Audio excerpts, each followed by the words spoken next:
느헤미야 13장 15절에서 31절의 말씀으로 하나님이 기억하시는 사람, 하나님이 기억하시는 사람이라는 제목으로 하나님의 말씀을 함께 나누도록 하겠습니다. 이런 인생을 산 사람이 있었습니다. 10살이 되기 전에 어머니가 돌아가셨습니다. 그리고 20대에 친구와 작은 가게를 동업을 했습니다. 그렇지만 빚을 안게 되었습니다. 또 거기에다 동업자는 수년 동안 갚아야 할 빚을 남긴 채 사망하고 말았습니다. 둘이 갚아야 할 빚을 혼자 다 지게 된 거죠. 20대 후반에는 어떤 일이 있었느냐? 4년 동안 좋아하는 여인이 있었어요. 그래서 그 4년 동안 좋아하는 여인을 따라다니면서 연애도 하고 이렇게 사랑을 키워가다가 4년 정도 지났어.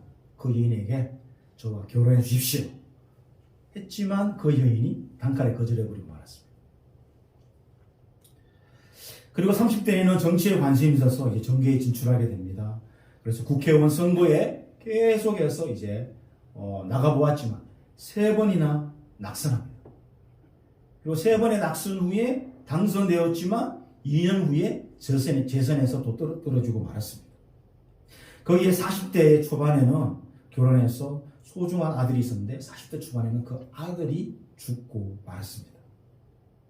그리고 계속해서 40대에 상원 의원 선거에 출마했지만 낙선하고 부통령 선거에도 나갔는데 낙선하고 다시 또 49의 상원 의원 선거에 출마했다가 낙선했습니다. 그날 20년 동안 정계에 진출해서 한 번 정도 당선되고 나머지는 죄다 낙선하고 만 거죠. 이 정도 하면은 포기할 정도 포기해야 되지 않겠습니까? 그런데 이에 포기하지 않고 그의 나이 51살, 51살 때 그는 드디어 미국의 대통령으로 당선됩니다. 여러분, 이 사람은 누구일까요? 그렇습니다. 그분의 이름은 아브라함 링컨입니다. 미국의 노예 해방을 주도했던 인물, 아브라함 링컨입니다. 많은 사람들은 그를 미국 역사상 가장 위대한 지도자로 기억하고 있지, 실패한 인생을 살았던 사람으로 기억하고 있지 않습니다. 그렇습니다. 우리는 살아가면서 많은 사람을 기억합니다. 인생을 살다 보면 많은 사람을 만나게 되고 많은 관계를 맺기 때문에 좋은 추억이든 좋지 않은 추억이든 많은 사람들을 기억합니다. 또 그와 반대로 우리는 또 누군가에게 그 사람 이런 사람이었지, 어떤 사람에게는 내 자신이 어떤 이미지로 기억될 것인가, 또한 우리 또 다른 사람에게 이렇게 기억되는 인물로 살아갑니다. 그리고 저도 목회를 하다 보면은 어떤 교인들은 자기 이름을 목사가 기억해 준다는 그 하나의 사실로 굉장히 기뻐하는 모습도 보았습니다. 이처럼 성경에는 많은 인물이 등장합니다. 그 가운데 하나님께서 기억하실 만한 인물들이 많습니다. 오늘 우리가 대하는 느헤미야도 바로 하나님이 기억하실 만한 인물들 가운데 한 사람이었다는 것이죠. 이 느헤미야는 이 남유다가 바벨론에 의해 침공해서 나라가 망한 뒤 70년이 지나고 고레스 왕의 칙령을 통해서 이제 본국으로 포로 생활을 마치고 돌아오는 여러 가지 단계 속에서 이렇게 왔던 사람들 가운데 느헤미야는 3차 귀환에 해당되는 인물이었습니다. 그 당시 느헤미야는 그 당시 지배하고 있던 페르시아 제국의 왕의 술 맡은 그런 그 신복이었습니다. 이 왕의 음식, 음료수를 책임지는 그런 왕의 신복과 같은 인물, 그런 굉장히 권력에 가까이 있는 인물이었고, 느헤미야는 그렇게 타국이지만 그런대로 권력의 정점에 있었기 때문에 남부럽지 않게 살아갈 수 있었습니다. 그런데 느헤미야는 그걸로 들려오는 한 소식, 성전은 불탔고 성문은 소화되고 사람들이 예루살렘에 이런 상황에 있다는 사실을 알게 되고, 그때부터 하나님 앞에 눈물을 흘리며 기도하며 제가 이를 위해서 할 수 있는 것이 없겠습니까? 라고 하나님 앞에 기도하는데 하나님께서 그의 마음에 선한 마음을 주시고, 그리고 본국으로 총독이 되어서 이렇게 돌아오게 되는 그런 굉장히 성경 속에서 중요한 인물 가운데 한 사람입니다. 우리는 이 느헤미야를 대하면서 이 느헤미야라는 사람이 하나님을 진정으로 사랑했구나. 그 누구보다도 자신의 일보다도 자신의 어떤 어떤 묘계보다도 하나님과 그의 백성을 위해서 살아간 사람이었구나. 이런 사실들을 우리가 느헤미야를 쭉 읽으면서 알게 됩니다. 느헤미야가 긴 성경책도 아닙니다. 우리가 오늘 마지막 장 13장을 읽었는데 그 13장이라는 짧은 장 속에 이 느헤미야가 얼마나 하나님과 하나님의 백성을 사랑하며 살아갔는지를 우리는 보게 되는 것입니다. 그러면서 오늘 이 시대를 살아가고 있는 저는 이런 생각을 하게 됩니다. 우리 시대에도 이런 하나님의 사람을 만날 수 있다면 얼마나 좋을까? 느헤미야는 종교 지도자도 아니었어요. 그렇죠? 정치 지도자였어요. 성경에 나오는 요셉, 다윗, 다니엘, 그리고 느헤미야, 이 모두의 공통점은 뭐죠? 제사장들이 아니었어요. 평신도로서 정치에 입문해서 그 정치의 속에서 하나님의 살아계심을 고국이든 타국이든 증거했던 귀한 하나님의 사람들이었다는 것이죠. 여러분, 하나님이 기억하시는 인생 어떻습니까? 생각하기만 해도 흥분되지 않습니까? 아, 하나님이 나를 기억하시는구나. 하나님이 나를 생각하시는구나. 그런 것을 경험한다는 것 굉장히 흥분되는 사람 아닙니까? 우리가 왜 교회 나옵니까? 하나님하고 무관하게 지나기 위해서 교회 나옵니까? 아니죠. 하나님이 나를 알아주시면 얼마나 좋겠는가. 하나님과 교제하고 하나님의 사랑을 잊기 위해서 우리가 신앙생활하는 것 아니겠습니까? 저와 여러분이 어떻게 살아야 하나님이 기억하시는 인생이 될 수 있을까요? 우리 예수님의 말씀처럼 나는 너를 모른다는 인생이 아니라 착하고 충성된 종이라며 그분이 기억하는 인생으로 살아가야 되지 않겠습니까? 우리는 느헤미야의 삶을 통해서 하나님 앞에 어떤 사람으로 기억되어야 하는지 도전받습니다. 그렇다면 오늘 본문 말씀을 통해서 하나님이 기억하시는 사람 특징 두 가지를 살펴보도록 하겠습니다. 그 첫 번째로 하나님이 기억하시는 사람은 가정을 회복하는 자입니다. 가정을 회복하는 자입니다. 느헤미야는 유대인들이 이방인들과 결혼하는 것을 너무나 안타깝게 생각했습니다. 이스라엘 정책, 이스라엘의 그런 어떤 그 나라 정책상 타국인과 결혼하는 것을 율법으로 금하고 있었어요. 왜냐하면은 타민족을 싫어했어가 아니라 그 당시에 타민족이 하나님 외에 다른 이방 신을 섬기고 있었기 때문에 그 결혼하게 되면 이방 신들이 들어오게 되고 이스라엘은 유일신 하나님을 섬기는데 이방 신을 섬기게 되면 자연스럽게 우상 숭배가 만연하기 때문에 이방인들과 결혼을 금지한 거예요. 여러분, 대표적인 사람 솔로몬 보십시다. 이방 여인과 결혼하여서 이스라엘의 이방 신상이 유입되어서 우상 숭배를 묵인했던 왕이지 않습니까?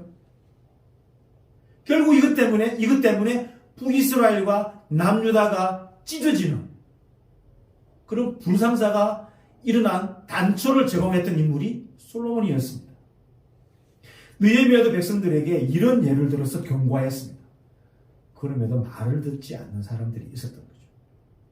특히 충격적이었던 것은 제사장 엘리야십의 손자가 제사장 가문에서 율법을 지켜야 하고 그 율법을 백성들에게 가르쳐야 되고 오직 하나님만을 섬겨야 할 제사장 가문이 어떻게 했죠? 당시에 살기 위해서 이스라엘의 적이었던 산발랏의 사위가 되도록 했다는 것입니다. 정략적으로 결혼을 하게 한 거죠. 이 산발랏은 앞쪽에 쭉 보면은 느헤미야를 대적했던 대표적인 이방인들 가운데 한 사람이었습니다. 자, 이 제사장의 가문이 이방인과 결혼을 했다는 것은 하나님 공동체의 순수성을 파괴하는 심각한 죄였습니다. 사실 하나님의 대적과 연합함으로써 하나님을 섬기는 게 아니라 도리어 그 자신이, 그 가문이 하나님을 자신의 대적으로 삼게 되는 것과 같은 행위를 한 거예요. 느헤미야가 이방인들과 통혼을 이렇게 안타까워했던 근본적인 이유는 이런 부모의 그런 말씀에 대한 불순종이 결국 어떻게 되죠? 자녀들에게로 흘러간다는 거예요. 부모의 불순종이 이런 삶을 통해서 자녀에게 흘러가기 때문에 자녀들도 결국은 말씀에 불순종하는 삶을 살아가도록 방임하기 때문에 이 문제에 대해서는 특단의 조치를 취해야만 했습니다. 자, 이방인들과 결혼하다 보니까 어떻게 됐죠? 말이 서로 다르다 보니까 부모와 자녀가 그리고 부부간에 함께 말이 제대로 통하지 않다 보니까 예배를 드릴 수 없죠. 자녀들이 히브리 말을 모르니 성경을 같이 읽을 수가 없죠. 성경을 알 수 없으니 하나님 말씀을 맡은 자로. 이스라엘은 12세가 되면 뭐가 성년이 됩니다. 우리는 19세가 돼야 성년이 되지 않습니까? 투표도 하게 되고 이렇게 성년의 지위에서 부여되는 많은 것이 있는데 이스라엘은 기본적으로 12세가 되면 성년의 지위를 부여합니다. 이스라엘은 왜 12세에 성년의 지위를 부여하는가? 12세가 되면 하나님의 말씀을 맡은 자로서 책임을 할 수 있는 나이라 해서 하나님 말씀을 맡은 자로서의 책임을 다하라고 12세에 성년의 지위를 부여하게 되는 것이죠. 그냥 하나님 말씀을 모르는데 어떻게 12세가 되었다고 해서 하나님의 말씀을 맡은 자로 그냥 될 수 있는 건 아니지 않습니까? 그러니까 더 이상 하나님의 말씀을 맡은 자로 살아갈 수가 없게 되고 결국은 신앙의 대무임이 이룰 수 없게 되는 것이죠. 결국 이것은 뭐죠? 하나님의 백성으로서 정체성을 손실하게 되는 심각한 위기에 처하게 되는 것입니다. 하나님 말씀에 대한 무지는 결국 말씀에 대한 불순종으로 이어집니다. 말씀에 대한 불순종은 유대인으로서 자신들의 정체성을 상실하게 되어 있습니다. 그래서 가정에서 믿음을 회복하는 것은 의사소통이 중요한 거죠.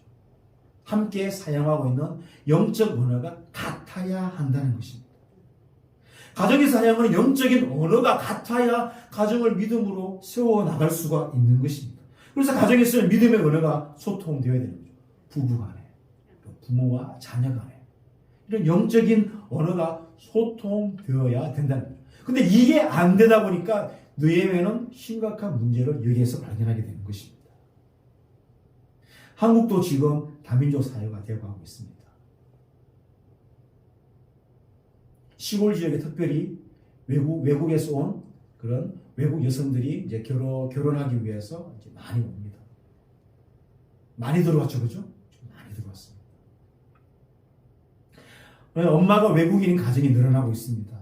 엄마가 한국말을 잘 못하다 보니 그 중에는 한국말을 잘하시는 분들도 있지만 대부분은 한국말을 잘 못합니다. 엄마가 한국말을 못하다 보니까 아기를 낳아도 엄마가 한국말로 아기들을 키우면서 언어로 소통을 해야 되지 않습니까?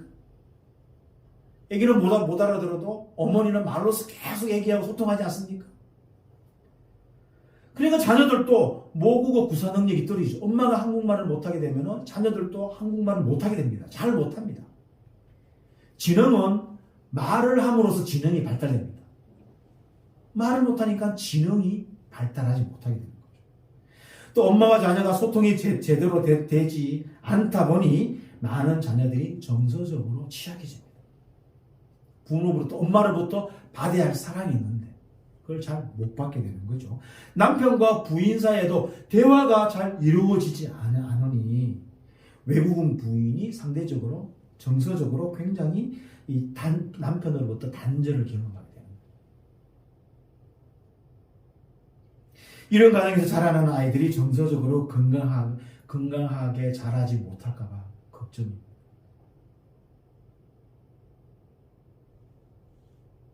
이것이 비단 이들만의 문제일까요? 아닙니다. 일반 가정도 이와 못지않게 부모와 자녀의 정서적 단절을 이미 경험하고 있습니다. 여기 앉은 분들 그리고 또 위에 그 부모님 세대들은 저희 또래의 부모님 세대들 그리고 여기에 또 어르신들 세대죠. 그때는 먹고 살기가 바빴죠. 온통 먹고 살기가 바빠서 거기에 집중했는데 그러나 그 다음 세대들은 먹고 사는 문제가 어느 정도 해결되었기 때문에 그때 발생하지 않았던 문제가 지금 계속해서 일어나고 있습니다. 여러분은 언영의 금쪽 상담소를 보십니까? 물론은 양육하는 그 아이들이 문제가 있어서 부모님들이 나와서 이 상담을 통해서 치유받는 그런 프로그램이 있습니다. 채널 A에서 나오는데요. 근데 그게 너무 잘 되다 보니까 뭐라 했는가 하면 그 다음 노래 금쪽 상담소에서 일반 성인들, 유명한 그런 사회에서 잘 나가는 성인들을 불러서 그 사람들을 상담해 줍니다. 즉, 오은영 박사하고 상담하려면은 시간이 1년, 2년 지체되는 거죠. 한 번 상담받는데 엄청난 돈을. 그런데 여러분, 내가 내 마음이 아프다고 그 공개적으로 사람들에게 나와가지고 자신의 얼굴과 이름을 밝히면서 나는 마음이 아파요라고 자기의 아픔을, 상처를 드러내기가 쉽습니까? 쉽지 않죠. 그런데도 불구하고 그 금쪽 상담소에 나오는 많은 유명 인사들이 자기의 이름과 얼굴을 밝히면서까지 거기에 나와야 했던 절박함이 있죠. 이 문제를 안고 더 이상 살아갈 수가 없으니 이 문제를 해결해야 되기 때문에 더 이상 나의 이름이 알려지고 얼굴이 알려지는 것은 관여하지 않는 거죠. 저는 그 TV 프로를 보면서 아이들도 많이 아프지만 어른들도 굉장히 이런 마음의 병을 안고 살아가고 있다는 것을 보게 되는 것이죠. 겉으로 드러나기에 사람들이 우려하고 스타 같은 삶을 살고 사람들이 이렇게 막 지켜 세우는 그런 유명인사의 삶을 살아가지만 속으로는 골마 터지는 그런 마음의 아픔을 담고 살아가는 이들이 많았다는 것입니다. 그렇습니다. 이 시대에는 가정의 회복이 필요한 시기입니다. 왜냐하면 가정 붕괴가 급속하게. 이건 믿는 사람의 가정을 해서 그냥 저절로 지켜지는 게 아니에요. 믿는 사람들 가정 속에서도 가정 붕괴가 급속하게 일어나고 있어요. 믿는 사람들 가정, 믿지 않는 사람은 공통적으로 가정 붕괴가 급속하게 일어나고 있는 것이 작금의 한국 사회의 문제입니다. 가정 붕괴는 정서적, 정신적 문제로 이어지고 결국에는 사회적 문제로 귀결됩니다. 심각한 사회 범죄를 일으키는 그런 범죄자들의 삶을 따라가 보면 그 첫 출발에는 가정 문제에서부터 비롯된다는 것을 우리는 알게 되는 것입니다. 특히 가정에서 아버지들이 바로 서야 됩니다.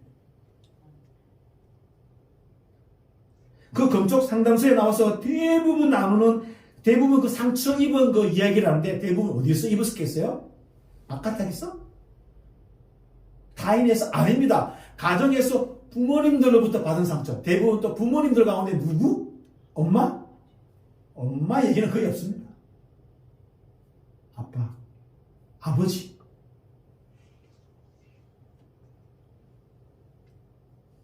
그래서 가정을 회복하기 위해서 다양한 수단을 사용해야 되죠. 예전에는 아버지 학교, 어머니 학교, 한때 또 청주시에도 그런 운동들이 많이 있지 않았습니까? 지금은 어떻습니까? 조금 시들해졌습니다. 그런데 이런 운동을 계속 일으켜야 되는 거죠. 하나님은 가정이 붕괴되는 것을 원하지 않습니다. 정서적으로 부모가 건강해야 자녀들도 건강한 삶을 살아갈 수 있기 때문인 것입니다. 그러므로 교회는 가정 회복에 관심을 가져야 됩니다. 하나님이 가정에 주목하고 있기 때문에 교회는 가정 회복에 관심을 기울여야 합니다. 왜냐하면 가정은 하나님이 우리에게 주신 선물이기 때문입니다. 느헤미야가 가정의 회복을 위해서 노력한 것처럼 우리의 가정도 영적인 소통을 이루어 믿음으로 새롭게 회복되어 성도들의 가정이 되어서 그래서 하나님이 기억하시는 자들이 되시기를 주님의 이름으로 축원합니다. 우리는 느헤미야의 삶을 통해서 하나님 앞에 어떤 사람으로 기억해야 되는지 도전받게 되는데요. 그렇다면 하나님이 기억하시는 사람의 두 번째 특징은 무엇일까요? 그 두 번째는 하나님이 기억하시는 사람은 안식일을 회복하는 자입니다. 안식일을 회복하는 자. 요즘 말로 하면은 주일을, 예배를 사모하는 자라고 바꾸어 말할 수 있겠죠.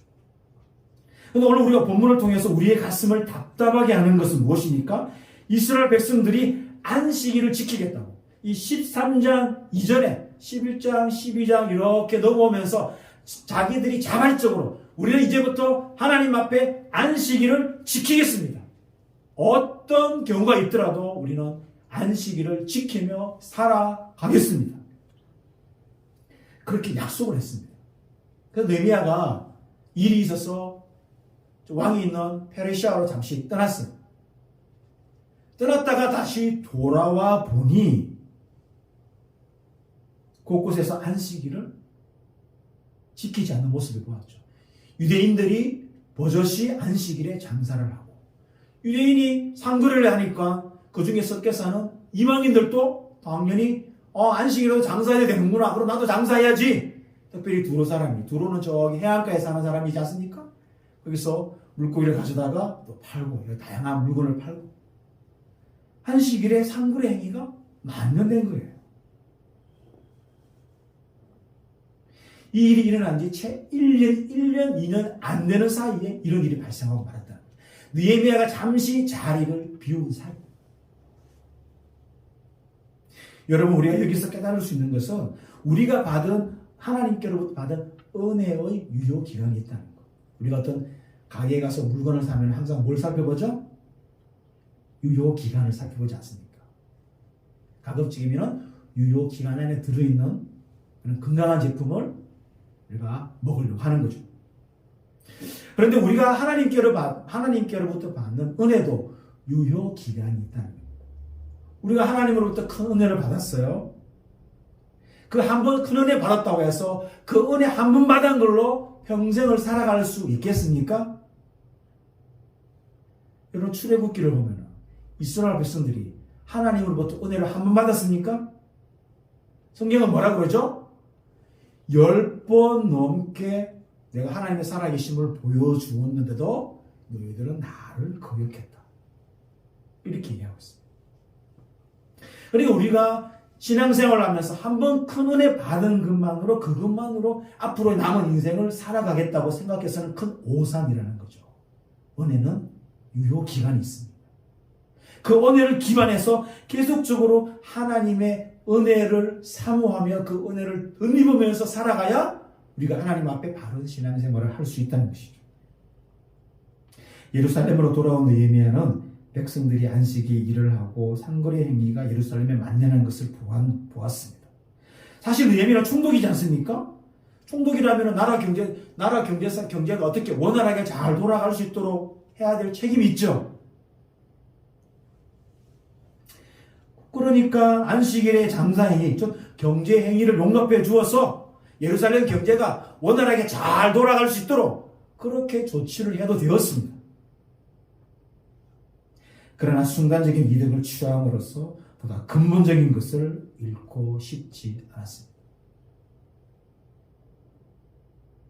안식일보다 물질을 앞세우는 사고방식은 하나님의 진노를 사는 것임을 느헤미야는 너무나 잘 알았기 때문이었습니다. 왜 그렇죠? 조상들이 바벨론에서 포로가 된 결정적인 그 배경에는 뭐가 있죠? 하나님의 백성들이 안식일을 지키지 않았기 때문에 하나님의 진노하심으로 나라가 망했다는, 그걸 느헤미야가 너무나 잘 알고 있었습니다. 그리고 안식일에 장사를 한다는 것은 예루살렘 주민들이 물질을 주인으로 섬기기 시작하고 있다는 것을 보여주는 거예요. 여러분, 실패보다 더 무서운 것이 무엇이죠? 저나 여러분들은 인생에 실패할 수 있습니다. 한 번, 두 번, 여러 번 실패할 수 있어요. 그렇죠? 여기서 인생 살면서 실패하지 않고 지금까지 살아오신 분 있습니까? 아닙니다. 다 실패합니다.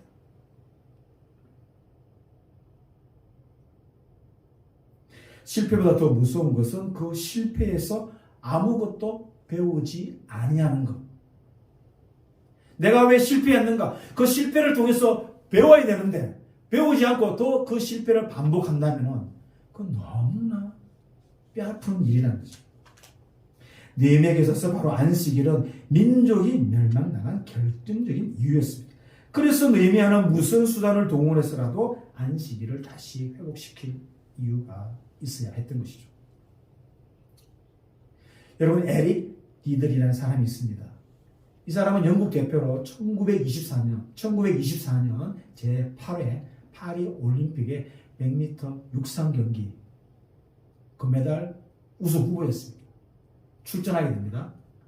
참가하게 되는 거죠. 에릭 리들이라는 사람이. 그런데 100m 예선 경기가 발표되었는데 이 경기 일정을 이렇게 살펴보니까 그 날이 하필이면 주일이네요. 주일 오후였어요. 저와 여러분이라면 어떻게 생각하십니까? 그렇다면 주일 우리 오늘의 생각 방식으로 주일 일부 예배 아침 7시에 드리는 교회 가서 7시 예배 드리고 예배 드리고 와서 저 경기를 준비해도 충분해. 대부분 그렇게 생각하겠죠. 그런데 에릭 리드는 그 일정표를 보자마자 이런 말을 내뱉었습니다. 저는 주일에는 뛰지 않습니다. 단호한 결정을 내렸습니다. 에릭 리들의 100m 출전 포기를 들은 영국 전체는 난리가 났습니다. 편협하고 옹졸한 신앙인이다. 신앙을 소매 끝에 달고 다니는 신앙심 깊은 척하는 위선자다. 또 조국의 명예를 버린 배신자다. 오늘날로 얘기하면 다이렉트 메시지를 SNS에 올려서 상대방의 인신모욕을 가하는 수준이었죠. 예선 경기가 있는 그날 에릭 리들은 경기장에 나가지 않았습니다. 경기장에 나가서 동료들을 위로하지 않고 그냥 차분히 교회에서 주일을 온전히 하나님께 예배하며 하나님을 섬기는 날로 온전히 보내었습니다. 하나님은 그런 에릭 리드를 저버리지 않았습니다. 에릭 리드는 100m에 출전을 못하니까 200m, 400m에 출전하게 되었는데 자기의 주종목이 아닌 200m에서 동메달을 따게 됩니다. 그리고 400m도 출전하게 되었는데 사실 400m는 다른 선수들의 들러리였어요. 100m 달리기 주법과 200m 달리기 주법과 400m 달리기 주법은 틀리죠. 100m는 어떻게 뛰죠? 죽으라고 뛰죠. 400m를 죽으라고 뛰면 어떻게 되죠? 심장이 파열됩니다. 적절하게 스페이스를 조절해야 되죠. 하나님께서는 200m에서 에릭 리들에게 동메달을 딸 수 있도록 힘을 주셨고 400m에도 달렸는데 마치 사람들이 신들린 사람처럼 뛴다는 것을 보게 되었습니다. 그렇게 해설을 하던 경기를 지켜보던 전문가가 에릭 리들이 400m를 뛰는데 에릭 리들이 저런 속도로 유지하다가 도중에 쓰러져 죽을지도 모른다는 우려를 표현했습니다. 마치 400m를 100m로 달리는 것처럼 보였기 때문이었습니다. 지켜보는 모든 이들의 우려를 뛰어넘고 에릭 리들은 다른 우승 후보들을 제치고 그 당시에 47초 6이라는 세계 신기록을 달성하게 함으로써 금메달을 쟁취하게 했습니다. 자기의 주종목이 아닌 400m에서 금메달을 따도록 하셨다는 것입니다. 근데 그날 결승전에 출전할 당시 담당 안마사가 에릭 리들에게 이런 쪽지를 남겨둡니다. 구약 말씀에 이런 말씀이 있네. 나를 존중히 여기는 자를 나도 존중하리라. 사무엘상 2장 30절 말씀입니다. 최선의 영광이 있기를.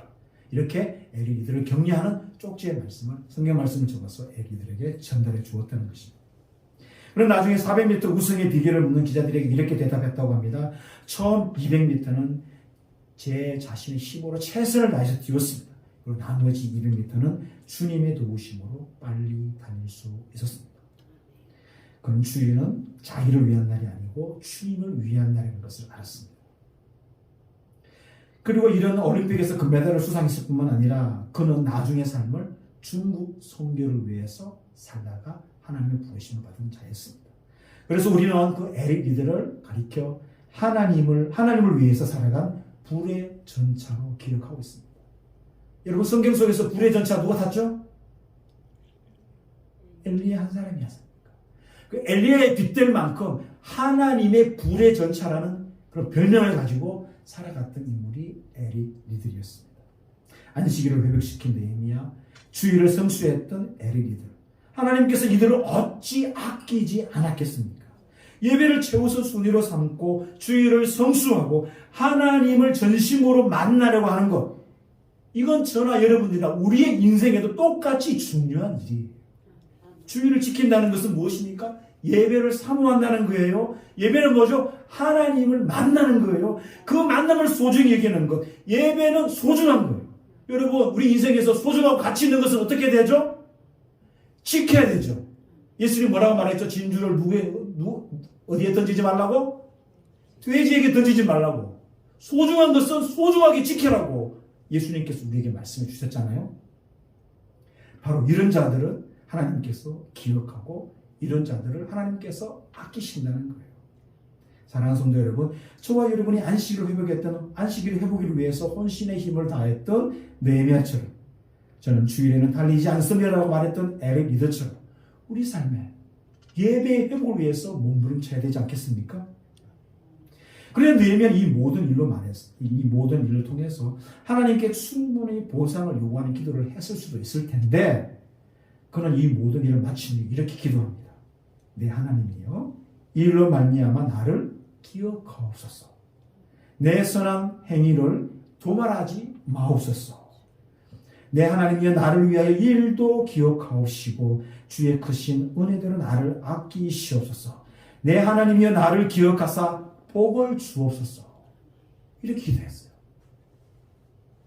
그는 다른 무엇보다 하나님이 자신의 인생을 기억하여 주시기를 반복적으로 기도했습니다.